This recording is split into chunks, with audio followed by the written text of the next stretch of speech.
Indonesia kaya akan sumber daya alam dan segala potensinya. Namun korupsi yang merajalela telah merugikan masyarakat dan negara. Untuk itulah KPK dibentuk.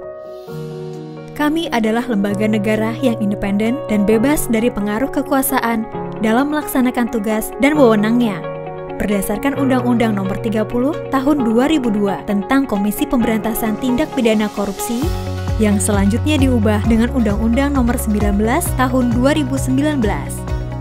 Bersama masyarakat, kami memiliki visi untuk terus berjuang menurunkan tingkat korupsi untuk mewujudkan Indonesia maju dengan menjalankan 4 misi. Meningkatkan upaya pencegahan melalui perbaikan sistem pengelolaan administrasi lembaga negara dan pemerintah yang anti korupsi. Meningkatkan upaya pencegahan melalui pendidikan anti korupsi yang komprehensif. Pemberantasan tindak pidana korupsi yang efektif, akuntabel, profesional, dan sesuai dengan hukum. Meningkatkan akuntabilitas, profesionalitas, dan integritas Komisi Pemberantasan Korupsi dalam pelaksanaan tugas dan wewenang. KPK bertanggung jawab kepada publik dan menyampaikan laporannya secara terbuka dan berkala kepada Presiden, DPR, dan BPK. Mulai 1 Juni 2021, pegawai KPK beralih menjadi aparatur sipil negara. Namun, kami tetap berkomitmen untuk independen dan bebas dari segala intervensi. Saat ini, KPK memiliki 6 fungsi. Tindakan-tindakan pencegahan sehingga tidak terjadi tindak pidana korupsi. Koordinasi dengan instansi yang berwenang, melaksanakan pemberantasan tindak pidana korupsi, dan instansi yang bertugas melaksanakan pelayanan publik. Monitor terhadap penyelenggaraan pemerintahan negara. Supervisi terhadap instansi yang berwenang, melaksanakan pemberantasan tindak pidana korupsi. Penyelidikan, penyidikan, dan penuntutan terhadap tindak pidana korupsi, dan tindakan untuk melaksanakan penetapan hakim dan putusan pengadilan yang telah memperoleh kekuatan hukum tetap. Selama melaksanakan tugas, kami berpedoman kepada 6 asas, yaitu kepastian hukum, keterbukaan, akuntabilitas, kepentingan umum, proporsionalitas, dan penghormatan terhadap hak asasi manusia. KPK dipimpin oleh 5 orang pimpinan KPK yang terdiri atas seorang ketua merangkap anggota dan 4 orang wakil ketua merangkap anggota. Kelima pimpinan KPK tersebut merupakan pejabat negara yang kepemimpinannya bersifat kolektif kolegial. Pimpinan KPK membawakan 5 bidang yang terdiri atas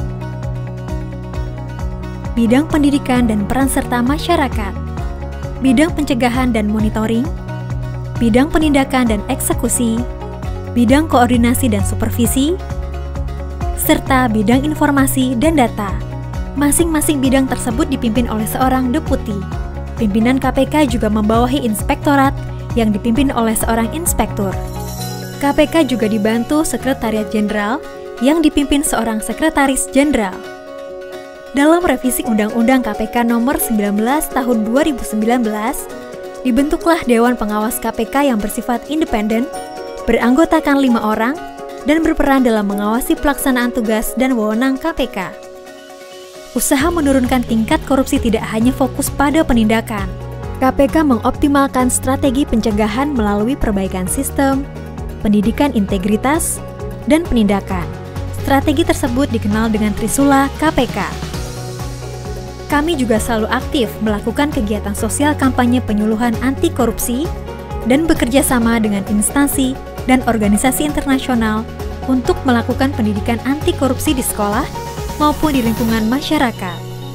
KPK juga memberikan panduan kepatuhan anti korupsi untuk UMKM hingga korporasi swasta melalui ACLC KPK.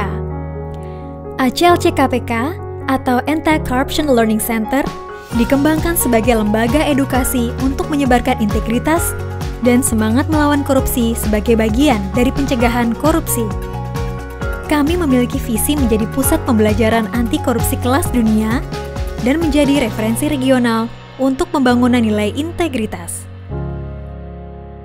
Sejak didirikan pada tahun 2003, telah banyak yang berhasil diraih KPK. Puluhan operasi tangkap tangan hingga kasus besar yang melibatkan pejabat daerah maupun pusat berhasil kami ungkap. Selain itu, kami melakukan penerapan SPDP online, meluncurkan pusat edukasi anti korupsi, hingga meluncurkan aplikasi Jaga. Melayani publik dengan semangat transparansi menjadi moto kami dalam pelayanan informasi publik KPK. Selain melalui call center 198, pelayanan informasi publik, pengaduan masyarakat, gratifikasi, dan LHKPN juga dapat diakses melalui situs web kpk.go.id. Pemberantasan korupsi belum usai, namun optimisme dalam usaha menghapus korupsi harus tetap dijaga. Dukungan dan turut serta masyarakat sangatlah penting, karena KPK tidak pernah bisa sendiri. Terus dukung kami, dan bersama-sama kita bersihkan negeri dari korupsi.